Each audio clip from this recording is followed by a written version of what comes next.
오늘도 기도의 자리에 나오신 성도님들 환영하고 축복합니다. 우리 사도신경하심으로 우리의 신앙을 고백하겠습니다.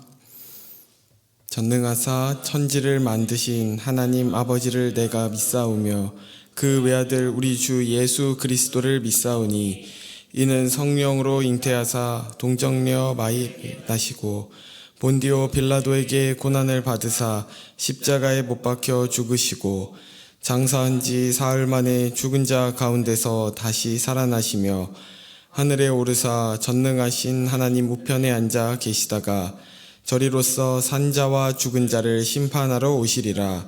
성령을 믿사오며 거룩한 공예와 성도가 서로 교통하는 것과 죄를 사하여 주시는 것과 몸이 다시 사는 것과 영원히 사는 것을 믿사옵나이다. 아멘. 찬송가 273장 찬송하시겠습니다.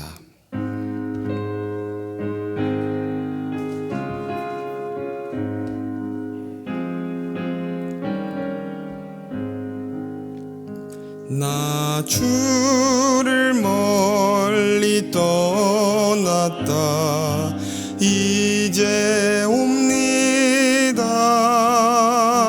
나 죄의 길에 달려 주여 옵니다. 나 이제 왔으니 내 집을 찾아 주여 나를 받으사 맞아 주소서. 그 귀한 세월 보내고 이제 옵니다. 나 뉘우치는 눈물로 주여 옵니다.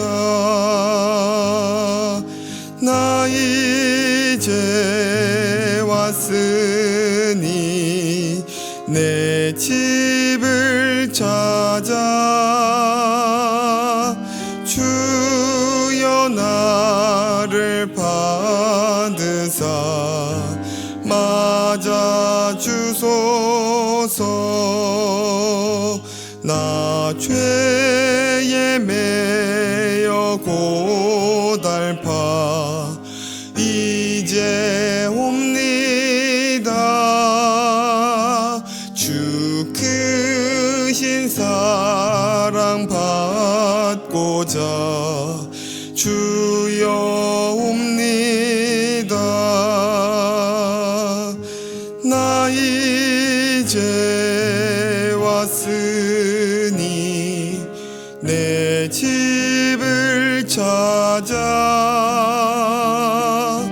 주여 나를 받으사 맞아 주소서. 이 병든 마음을 고치려 이제 옵니다. 큰 힘과 소망 바라고 주여 옵니다. 나 이제 왔으니 내 집을 찾아 주여 나를 받으사 맞아 주소서. 나 바랄 것이 무언가 우리 주 예수 날 위해 죽임 당하심 믿고 옵니다. 나 이제 왔으니 내 집을 찾아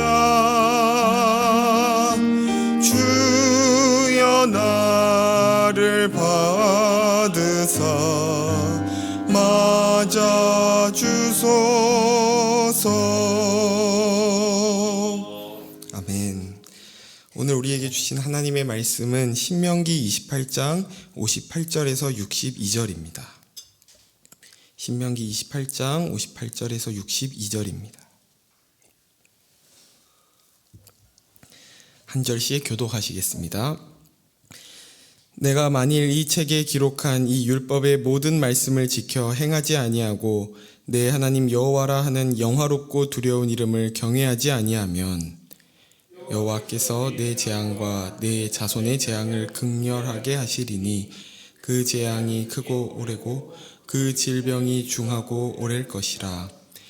여호와께서 내가 두려워하던 애굽의 모든 질병을 내게로 가져다가 내 몸에 들어붙게 하실 것이며 또 이 율법책에 기록하지 아니한 모든 질병과 모든 재앙을 내가 멸망하기까지 여호와께서 내게 내리실 것이니. 함께 읽겠습니다.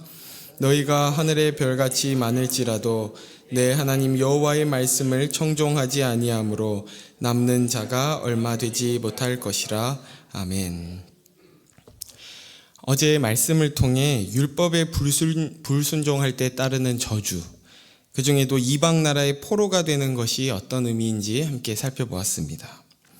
그것은 스스로 잘 살 수 있는 이스라엘 백성에게 하나님께서 어떤 추가적인 벌을 주신 결과라기보다 사실은 하나님이 없는 상태, 애굽의 종되었던 그들 본래의 상태로 되돌아가는 것을 의미하는 것이었습니다. 그곳은 아무런 소망도 가치도 생명도 없는 곳이었죠. 그러나 그 징계를 통해서 이스라엘을 하나님께서 멸망시키려는 것이 목적이 아니라 훈계와 표징이 되어 이스라엘을 다시 하나님께로 돌이키게 하실 뿐 아니라 그 일을 통해 이방 나라까지도 그 표징을 보고 하나님을 알도록 하시는, 그렇게 복의 확장된 결과를 만들어내심을 함께 살펴보았습니다. 그리고 오늘 본문의 시작인 58절부터 68절까지는 지금까지 언급했던 저주들을 마지막으로 요약하며 정리하고 있는데요. 이 마지막 요약을 보면 하나님의 말씀에 불순종할 때 하나님의 축복들이 저주로 완전히 뒤집어질 것을 말씀하고 계십니다. 이로써 모압 땅에서 하나님과의 언약을 다시 갱신하고 있는 이스라엘 백성에게 최종적인 경고의 말씀으로 주어진 것인데요. 58절과 59절을 제가 다시 읽겠습니다. 내가 만일 이 책에 기록한 이 율법의 모든 말씀을 지켜 행하지 아니하고 내 하나님 여호와라 하는 영화롭고 두려운 이름을 경외하지 아니하면 여호와께서 내 재앙과 내 자손의 재앙을 극렬하게 하시리니 그 재앙이 크고 오래고 그 질병이 중하고 오랠 것이라. 모세는 마지막 이 요약을 시작하면서 저주의 일반적인 원칙에 대해 다시 언급합니다. 하나님의 율법에 대한 불순종은 하나님의 저주를 불러온다는 것이죠. 이와 같은 원칙을 앞에서부터 수차례 반복하는 것은 하나님의 저주가 다른 이방신들과 같이 악의적이거나 변덕스러운 행동이 아니심을 강조하는 것입니다. 하나님의 저주는 이스라엘과 하나님 사이의 언약으로 맺어진 그 관계를 이스라엘 백성이 깨뜨릴 때 하나님께서 행하시는 공의로운 행위라는 것이죠. 이방신을 섬기는 이들은 그들의 신들이 언제 어떻게 반응할지 예측할 수 없었습니다. 그래서 그들은 그 신들을 두려워하며 헛된 노력으로 그 신을 감동시키려 했습니다. 그러나 이스라엘의 여호와 하나님께서는 공의로우신 분으로 분명한 기준, 율법이죠. 어떻게 하면 그 축복을 누리며 어떻게 하면 저주를 받게 되는지 분명하게 그것을 말씀하여 주시며 그것을 통해 이스라엘 백성들에게 사실은 축복의 길로 갈 수 있도록 인도하고 계신 것입니다. 그 기준은 그저 어떤 아무 기준이 없는 그런 율법이 아니라 자기 백성을 향한 사랑에 기반한 기준인 것입니다. 율법을 지킨다는 것은 그런 하나님의 사랑에 반응하여 이들도 사랑으로 하나님을 섬길 수 있도록 방법으로 주신 것이죠. 그런 하나님을 외면하며 우상을 섬길 때 하나님께서는 그들에게 재앙과 질병을 내릴 것을 말씀하시는데요. 우리 60절과 61절을 함께 읽겠습니다. 시작. 여호와께서 내가 두려워하던 애굽의 모든 질병을 내게로 가져다가 내 몸에 들어붙게 하실 것이며 또 이 율법책에 기록하지 아니한 모든 질병과 모든 재앙을 내가 멸망하기까지 여호와께서 내게 내리실 것이니. 이 말씀을 보면 떠오르는 장면이 있는데요. 이스라엘 백성이 애굽에 종살이를 할 때 하나님께서 그들을 구원하시기 위해 애굽인들에게 질병의 저주를 내리신 것입니다. 그런데 이제 그 구원의 복을 받은 이스라엘 백성이 하나님의 율법을 어기고 하나님을 경외하지 않을 때 도리어 그 질병의 저주가 그들에게 임할 것이라는 것이죠. 축복이 저주로 뒤바뀌게 되는 그런 비극을 경고하고 있는 것입니다. 이스라엘 백성은 다른 이방 민족들보다 더 선하고 의로워서 하나님께 택함받은 것이 아니었습니다. 그들은 도리어 다른 민족보다 더 작고 힘이 없는 민족이었죠. 그러나 하나님께서 그들을 택하신 것은 하나님의 주권과 사랑에 의한 것이기 때문에 이들이 하나님의 특별한 축복을 누릴 수 있는 것은 오직 하나님의 언약에 의존하는 것이었습니다. 그런데 그 언약을 배반하고 파기했을 때 그들은 공의로우신 하나님의 징계와 저주를 받는 것이 마땅했던 것입니다. 하나님의 택하심을 받은 우리, 교회를 언약 공동체라고 하는 것도 이와 같습니다. 우리에게는 택함 받을 만한 어떤 자격도 공로도 없는 자들이지만 다 이해할 수 없고 설명할 수 없는 그분의 자비와 긍휼로 택함을 받아 교회로서 이 자리에 모인 줄 믿습니다. 우리가 그 하나님의 언약 백성이라는 것을 기억하며 언약 백성에게 주신 그 하나님의 말씀 안에 거하기를 더욱 힘쓰는 저와 여러분 되길 소원합니다. 계속해서 62절을 제가 읽겠습니다. 너희가 하늘의 별같이 많을지라도 내 하나님 여호와의 말씀을 청종하지 아니하므로 남는 자가 얼마 되지 못할 것이라. 이 말씀은 이스라엘 백성의 조상인 아브라함, 이삭, 야곱에게 주셨던 약속의 말씀인데요. 하나님께서 주신 그 약속이 성취되어 이스라엘 백성은 매우 번성한 민족이 됩니다. 그것이 신명기 26장 5절에는 이렇게 말씀하고 있는데요.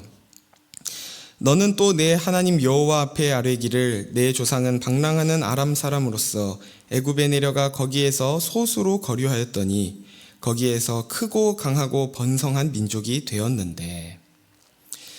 아람 사람이라는 것은 밧단 아람에서 20년간 살았던 야곱을 의미합니다.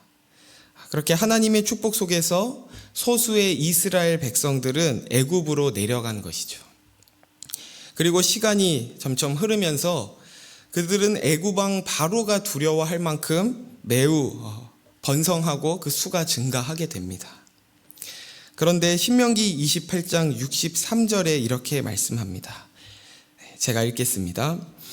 여호와께서 너희에게 선을 행하시고 너희를 번성하게 하시기를 기뻐하시던 것 같이 이제는 여호와께서 너희를 망하게 하시며 멸하시기를 기뻐하시리니 너희가 들어가 차지할 땅에서 뽑힐 것이요. 하나님의 언약을 따라 이스라엘이 번성하는 것을 기뻐하셨던 하나님께서 이제 그들을 망하게 하고 멸하시기를 기뻐하신다고 말씀합니다. 물론 이 말씀은 말 그대로 하나님께서 자기 백성 삼은 자들을 멸망시키기를 정말로 기뻐하신다는 것은 아닙니다. 왜냐하면 하나님께서는 악인조차도 그 죄악 중에서 멸망당하는 것을 결코 기뻐하지 않으시는 분이기 때문입니다. 이 말씀은 회개하지 않는 이 자녀된 이들에게 엄한 징계의 채찍을 가해서라도 마침내 회개하기를 원하시는 그 하나님의 간절하고도 애타는 심정을 역설적으로 표현한 것입니다. 여기서 중요한 것은 이스라엘의 번성을 기뻐하신 것이 그저 숫자가 많아졌기 때문이 아니라 하나님의 언약에, 하나님의 약속에 기반한 것이기 때문이었음을 기억해야 합니다. 하나님의 언약을 떠나게 될 때에 더 이상 그들은 하나님의 기쁨이 될 수 없다고 하시는 것입니다. 저와 여러분 또한 하나님의 기쁨이 될 수 있는 것은 오직 예수 그리스도를 통해 맺은 새 언약 때문인 줄 믿습니다. 날마다 예수 그리스도의 피로 맺은 언약 안에서 우리를 기뻐하시는 주님을 우리도 더욱 기뻐하는 저와 여러분 되기를 소원합니다. 계속해서 64절을 함께 보겠습니다. 시작.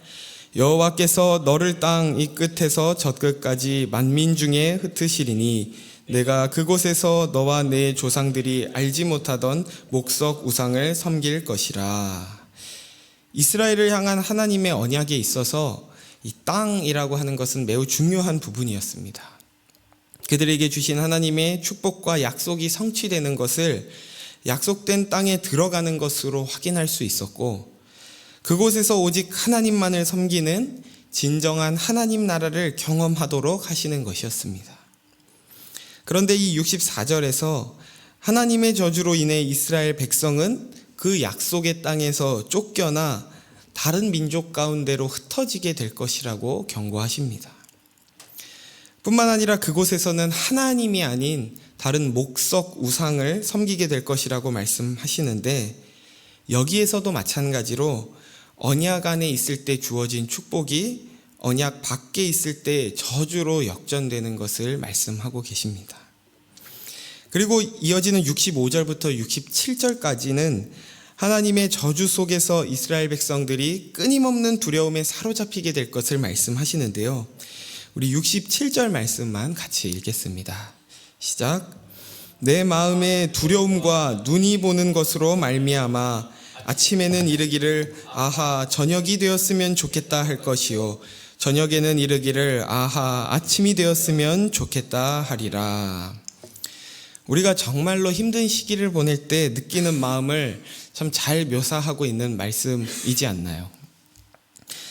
극심한 괴로움으로 인해 그저 시간이 흐르기만을 바라는 이 처참한 삶의 모습을 적나라하게 묘사하고 있습니다.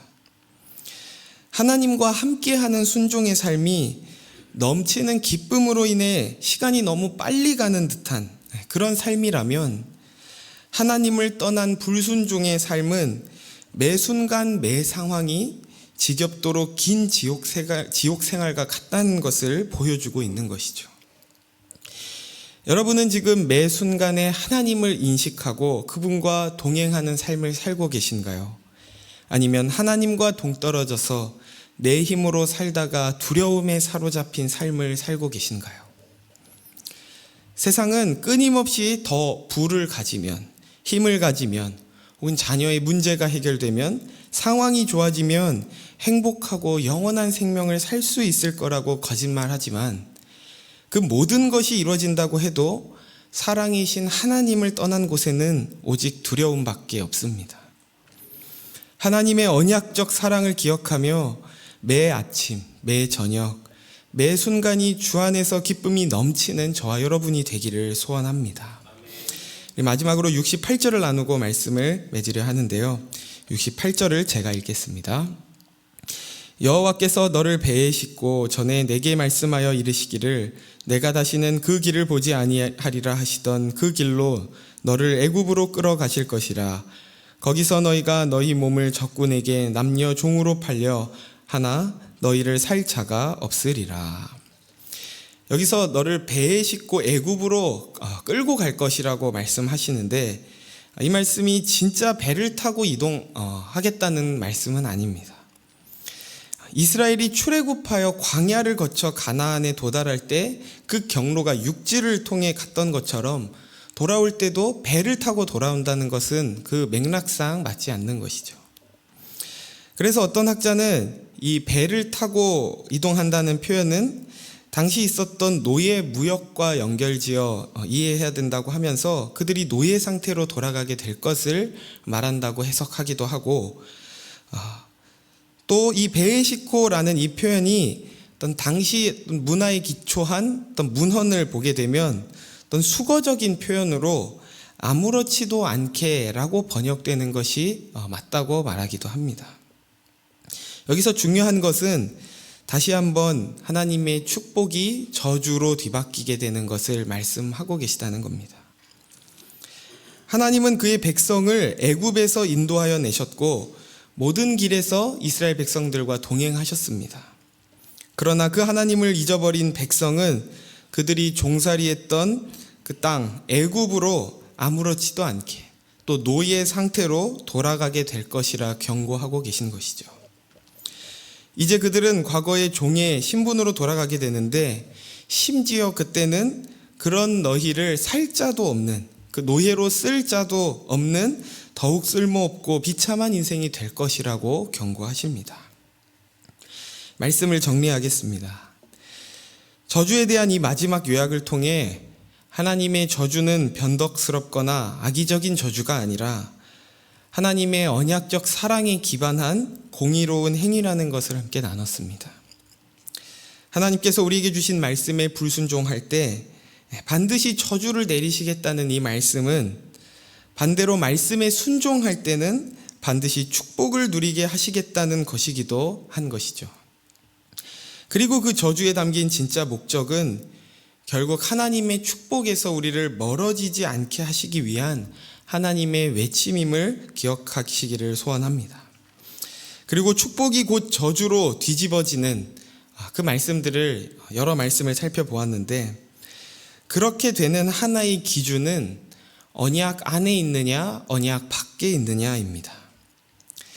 이스라엘 백성들은 율법을 통해 언약을 갱신하고 또 확인했지만 이제 우리는 영원한 대제사장이신 예수 그리스도 안에서 새 언약의 백성이 되었습니다.